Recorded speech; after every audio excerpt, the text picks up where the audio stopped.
মুখ্যমন্ত্রীর মুখ আমি হব, তৃণমূলকে শূন্য করবো, শূন্য করবো, শূন্য। ওর থেকে আমি বেশি জানি, বেশি দান করে, আরও গরিবের রক্ত চুষে খাই।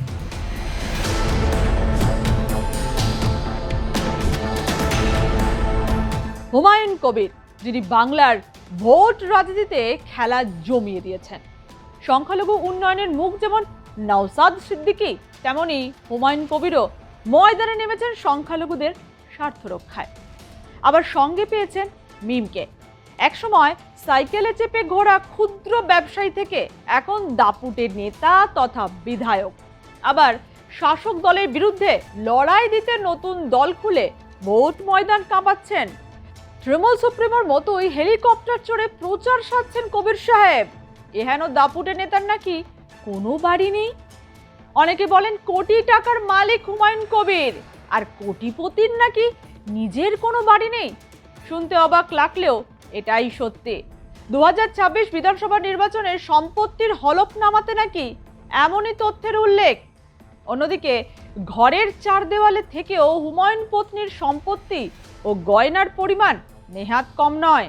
জানেন কি এজেইউপির চেয়ারম্যানের ভাড়ারে কত ধন? জানতে হলে ভিডিও স্কিপ না করে দেখতে থাকুন শেষ পর্যন্ত।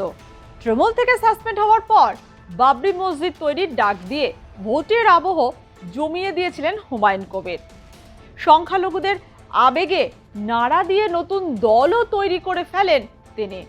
সংখ্যালঘুদের মন পেতে বিভিন্ন জেলায় জেলায় ঘুরে একাধিক কার্যালয় উদ্বোধন করেন তিনি। আবার তাঁর লড়াইয়ের সঙ্গী হিসেবে পেয়েছেন আসাদউদ্দিন ওয়েইসিকে। এহেন হুমায়ুন কবির সম্প্রতি মনোনয়ন জমা দিয়েছেন। তিনি নওদা ও রেজিনগর বিধানসভায় প্রার্থী হয়েছেন। হলফনামায় যা সম্পত্তির কথা উল্লেখ করেছেন তাতে দেখা যাচ্ছে তিনি ঠাঁইহীন, অর্থাৎ কোটিপতি হয়েও তার কোনো বাড়ি নেই। নির্বাচনী হলফনামা অনুযায়ী হুমায়ুন কবিরের বার্ষিক আয় 13,26,000 টাকা। মূলত ব্যবসা থেকেই এই বিশাল অঙ্কের টাকা রোজগার করেন তিনি। তার হাতে নগদের পরিমাণ 4,52,000 টাকা। বিভিন্ন ব্যাংক ও বিমায় তার বিনিয়োগের পরিমাণ 1,62,000 টাকা। হুমায়ুনের 33 লক্ষ টাকা মূল্যের একটি বিলাসবহুল গাড়িও রয়েছে। তার অস্থাবর সম্পত্তির পরিমাণ 45,56,176 টাকা। মুর্শিদাবাদে তার একটি চাষযোগ্য জমি রয়েছে, যার বাজার মূল্য 2,10,00,000 টাকা। নির্বাচনী হলফনামা অনুযায়ী হুমায়ুন কবিরের নিজের নামে একটিও বাড়ি নেই। তবে তার সোনাদানার পরিমাণ অনেকটাই। তার কাছে 34.5 গ্রাম সোনা রয়েছে, যার বাজার মূল্য 5,17,500 টাকা। এ তো গেল হুমায়ুন কবিরের নামে সম্পত্তি। এবার নজর রাখা যাক তার ঘরের লক্ষ্মীর ভাণ্ডারে। হুমায়ুন কবিরের স্ত্রী মীরা সুলতানা বিপুল সম্পত্তির মালকিন। স্ত্রীর অস্থাবর সম্পত্তির পরিমাণ 98,58,673 টাকা। তার হাতে নগদ রয়েছে 3,49,353 টাকা। 632.5 গ্রাম সোনার মালিক হুমায়ুন কবিরের স্ত্রী। এই মুহূর্তে যার বাজার মূল্য প্রায় 94,87,500 টাকা। হুমায়ুনের স্ত্রী নিজের একটি বসত বাড়ির মালিক, যার বর্তমান বাজার মূল্য 90 লক্ষ টাকা। হুমায়ুন কবির সব মিলিয়ে নিজেই 2.5 কোটি টাকার মালিক। আর তার স্ত্রীর সম্পত্তির পরিমাণ 2 কোটি। কর্তাগিন্নির 5.5 কোটি টাকারও বেশি সম্পত্তি রয়েছে। জমির চরিত্র পরিবর্তন করে বাড়ি তৈরি করার মামলায় পুলিশি নোটিশ পেয়েছিলেন আম জনতা উন্নয়ন পার্টির চেয়ারম্যান হুমায়ুন কবিরের পত্নী মীরা সুলতানা। সাম্প্রতিক সময়ে মাদক বিক্রির টাকায় বেআইনিভাবে সম্পত্তি তৈরি করার অভিযোগে লালগোলা থানায় পুলিশ হুমায়ুন কন্যা নাজমা সুলতানা এবং তার শ্বশুরবাড়ির প্রায় 15 কোটি টাকার সম্পত্তি বাজেয়াপ্ত করে।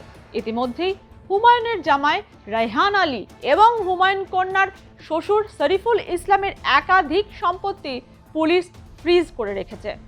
এর পাশাপাশি মাদক পাচারের একটি মামলায় লালগোলা থানায় পুলিশ হুমায়ুনের জামাই রায়হান আলীকে নোটিশও পাঠিয়েছে। সব মিলিয়ে হুমায়ুন কবিরের রাজনৈতিক জীবন নিয়ে যেমন আলোচনা সমালোচনা জারি, তেমনি তার ভাড়ারের ধন নিয়েও কম আলোচনা হয়নি। হলফনামায় যেমন তার সম্পত্তির হিসাব রয়েছে, তেমনি তার বিরুদ্ধে মামলার সংখ্যারও উল্লেখ রয়েছে স্পষ্টভাবে। জানা গেছে তার বিরুদ্ধে সাম্প্রদায়িক উস্কানি সহ 4টি মামলা রয়েছে। অতএব এই সব কিছু আলোচনা সমালোচনা পেরিয়ে এবার ভোট রাজনীতিতে হুমায়ুন কবিরের লড়াই মুখ রক্ষার, বলা ভালো প্রেস্টিজ ফাইটও। মোট 182টি আসনে প্রার্থী দিয়েছে আম জনতা উন্নয়ন পার্টি। এখন দেখার 26-এর বিধানসভা নির্বাচনের পর তার ভাগ্য কোন খাতে বয়।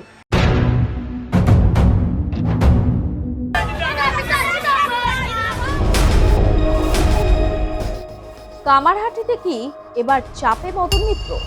2026-এর লড়াই কতটা কঠিন তার কাছে? দীর্ঘদিন জেলবন্দি দশা বিরোধীদের কাছে কতটা ধারালো অস্ত্র? কামারহাটি বিধানসভা কেন্দ্রে 2026-এর ভোটে তৃণমূল, বিজেপি নাকি সিপিএম কে জিতবে?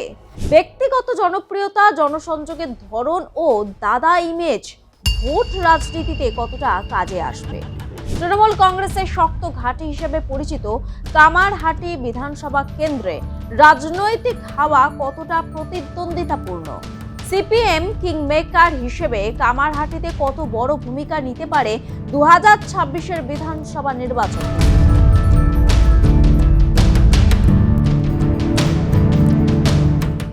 পশ্চিমবঙ্গের রাজনীতিতে এক অনন্য চরিত্র মদন মিত্র। ছাত্র রাজনীতি থেকে শুরু করে রাজ্যের মন্ত্রিসভা, তারপর বিতর্ক, কারাবাস এবং আবার প্রত্যাবর্তন, সব মিলিয়ে তার রাজনৈতিক জীবন যেন এক সিনেমার চিত্রনাট্য। রাজনীতিতে তার হাতে খড়ি কংগ্রেস ঘরানায়। পরবর্তীকালে মমতা বন্দ্যোপাধ্যায়ের নেতৃত্বে তৃণমূল কংগ্রেসের গঠনের পর তিনি দলের অন্যতম বিশ্বস্ত সৈনিক হয়ে ওঠেন। সংগঠনের কাছ থেকে জনসংযোগ, সব ক্ষেত্রেই নিজের আলাদা ছাপ রাখেন মদন মিত্র। 2011 সালে তৃণমূল কংগ্রেস ক্ষমতায় আসার পর রাজ্যের মন্ত্রিসভায় জায়গা পান। পরিবহন, ক্রীড়া ও আবাসন বিভিন্ন দপ্তরের দায়িত্ব সামলান। সেই সময় তিনি একদিকে যেমন প্রশাসনিক দায়িত্বে ছিলেন, তেমনি অন্যদিকে তার দাদাগিরি স্টাইল এবং সাধারণ মানুষের সঙ্গে মিশে যাওয়ার ক্ষমতা তাকে আলাদা জনপ্রিয়তা দেয়।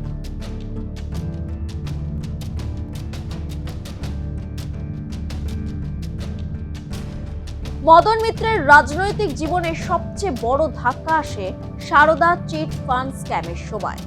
এই ঘটনায় তাকে গ্রেফতার হতে হয়। দীর্ঘদিন জেলবন্দি থাকার পর জামিনে মুক্তি পান। এই অধ্যায় তার রাজনৈতিক কেরিয়ারে বড় বিতর্কের জন্ম দেয় এবং বিরোধীদের আক্রমণে প্রধান অস্ত্র হয়ে ওঠে। রাজনীতিতে তার প্রত্যাবর্তনও সমান নাটকীয়। ধীরে ধীরে তিনি আবার সক্রিয় রাজনীতিতে ফেরেন এবং সংগঠনের ভিত মজবুত করতে শুরু করেন। 2021 সালে বিধানসভা নির্বাচনে কামারহাটি থেকে জয়ী হন তিনি। প্রমাণ করেন বিতর্ক সত্ত্বেও তার ব্যক্তিগত জনপ্রিয়তা এখনো অটুট।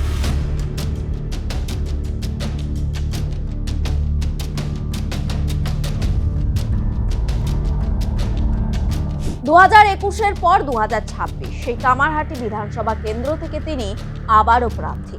তবে তার আগে এখানে একচেটিয়া প্রভাব ছিল বামেদের। 2001 ও 2006 সালে বিধানসভা নির্বাচনে এখানে জয়লাভ করেন সিপিআইএম এর মানস মুখার্জি। 2011 সালে জয়লাভ করেন মদন।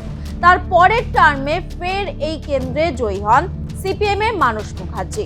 2021-এ ফের জয়লাভ করেন তৃণমূলের মদন মিত্র।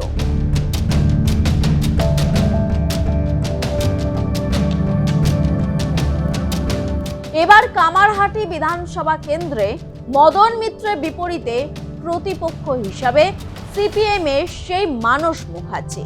বিজেপি প্রার্থী করা হয়েছে অরূপ চৌধুরীকে। কংগ্রেস ও জেউপি এখানে প্রার্থী দিয়েছে। তাহলে এবারের লড়াইটা কতটা চ্যালেঞ্জ মদন মিত্রের কাছে?